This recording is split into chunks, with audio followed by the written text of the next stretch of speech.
Epstein file নামক যে ব্যাপারটা, এটা সম্পর্কে যারা জানেন না তাদেরকে বলছি। লং স্টোরি শর্ট, একটা ব্যক্তির নাম হচ্ছে অ্যাপস্টিন ছিল, আর ওই লোকটা জঘন্য একটা লোক ছিল। বিশ্বের যত বড় বড় নামি দামি ব্যক্তি আছে যাদেরকে দেখে আমরা ভাবি যে আমরাও এরকম হতে চাই, যেমন বিল গেটস, আরো আদার্স যারা, ডোনাল্ড ট্রাম্প, মাইকেল জ্যাকসনের মতো মানুষজন, আরো এই টাইপের আরো অনেক মানুষজনকে হচ্ছে তার ক্লায়েন্ট বানাতো।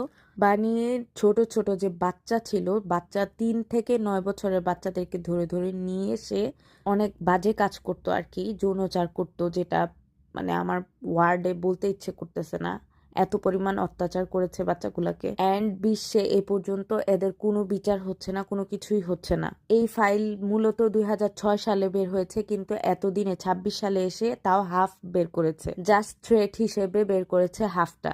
বাচ্চাদের উপর যে নৃশংস অত্যাচার করা হয়েছে সেগুলো দিয়েই আসলে এতদিন আমরা মুভি দেখতাম, ওই ঘটনাগুলোকে নিয়েই আসলে এতদিন মুভি বানানো হয়েছে।